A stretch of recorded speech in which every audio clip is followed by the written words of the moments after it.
Kabi-kabila ang nakawan at panununog sa Papua New Guinea matapos magprotesta ang mga pulis at ilang opisyal ng gobyerno dahil sa kinaltasang sahod. May report si Joseph Moro. Dinumog ng libo-libo ang mga tindahan sa Port Moresby, Papua New Guinea. Mapabata at matanda, nagnakaw ng mga ibinibentang pagkain at gamit. Pinagbabasag nila ang mga salamin at sinira ang mga bintana at pinto. Kanya-kanyang bitbit ang isang lalaki, animoy nag-grocery.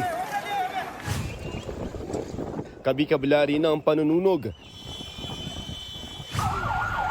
Dinumog din ang Parliament at pinersa ang gate hanggang masira. Sumiklab ang karahasan matapos magprotesta ang mga pulis at iba pang tauhan ng pamahalaan dahil kinaltasan daw ang kanilang sahod. Paliwanag naman ng mga opisyal ng gobyerno nagkaroon lamang ng administrative error na kanila namang aayusin. 16 na ang nasawi, idineklara na ang state of emergency.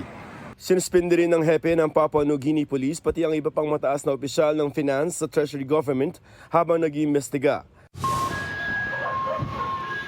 Sinilaban naman ng ilang sasakyan sa gitna ng karahasan sa Ecuador. No, atira.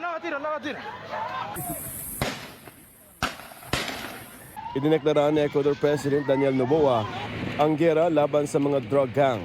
Mahigit 100 prison guard at staff daw ang dinukot.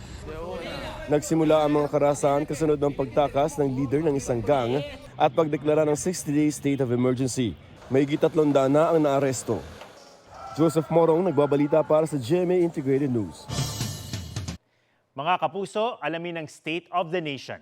Mag-subscribe sa GMA Integrated News sa YouTube. Sa ating mga kapuso abroad, samahan nyo kami sa GMA Pinoy TV at sa www.gmanews.tv.